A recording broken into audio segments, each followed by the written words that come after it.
Let's get real for a moment. One of the biggest lies we've been fed in modern life is that someone is coming, that someday, somehow, a person or a perfect moment is going to sweep in and change our circumstances, fix our wounds, clear the fog, and give us the life we dream of. But that moment never arrives, not because you're not worthy, not because life is against you, but because it's not how transformation actually works. Real change starts the moment you stop waiting for someone to save you. It begins when you take radical ownership of your life, and I mean radical, not partial, not convenient, not conditional, intellectually rich. Ownership that says, no matter how I got here, where I go next is on me. Now I know what some of you might be thinking. But Tony, you don't know what I've been through. You don't know what they did to me.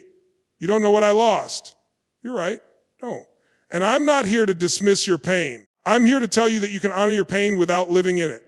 Because pain is not your identity. Ownership is. See, most people confuse blame with responsibility, but those two things are not the same. Blame looks backward. Responsibility looks forward. Blame says, I'm stuck because of what they did.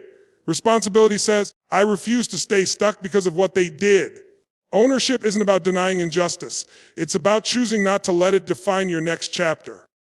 When you take ownership, you shift from being a passive participant in your own life to being the author of it. That shift, psychologically, emotionally, spiritually, it changes everything. Your mindset, your energy, your decisions, they all begin to align with your agency, not your excuses. Think about it. What happens to a person who waits, they delay? They shrink.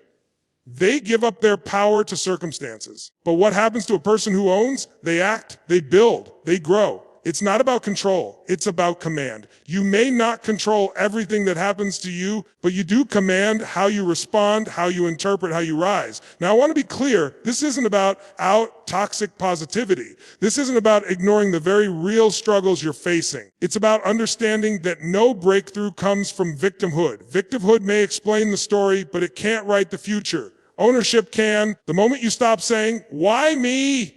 And start asking, what now? And that's the pivot point. That's where power begins to return to your hands. You've got to stop waiting for clarity to show up like a lightning bolt. You get clarity by moving. You get strength by deciding. And you get momentum by owning everything that's within your reach, your thoughts, your time, your habits, your choices.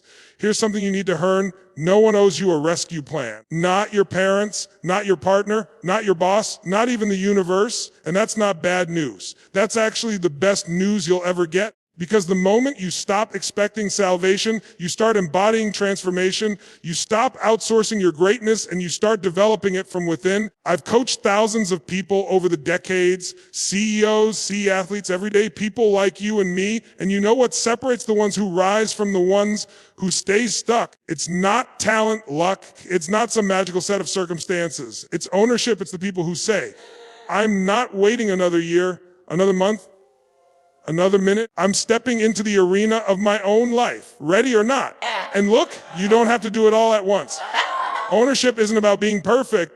It's about being present. Start with one area of your life, your health, your mindset, your money, your relationships.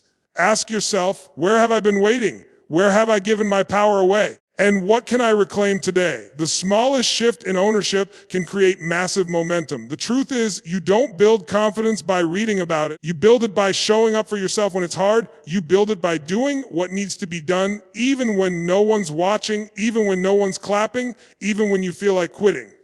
Quitting, that's ownership. That's the foundation of every comeback story you've ever admired. Because let's face it, life is hard. People will disappoint you. Circumstances will knock you down. The world isn't always fair. But here's the thing, the world doesn't determine your outcome. You do. You can't control the weather, but you can build a better ship. But you can't predict the storm, but you can become the captain. It's easy to look around and say, they had it easier. They had help. But you don't know what someone else had to overcome behind closed doors. And even if they did have help, so what? You've got something better. You've got the power to decide, and the decision you make today could change every day after this one. When you finally get tired of waiting, tired of blaming, tired of wishing, it becomes the most powerful moment of your life. Because it means you're ready to stop surviving and start living. It means you're ready to become the hero, not just the wounded character in your story. So stop waiting. Stop watching, start owning. Everything changes when you do. You don't need anyone to give you permission. You don't need anyone to co-sign your worth. You don't need saving. You need strategy. You need belief. You need you. Here's what I want you to remember. Deep in your soul, no one is coming to save you. And that's your greatest advantage. Because now you're free to save yourself,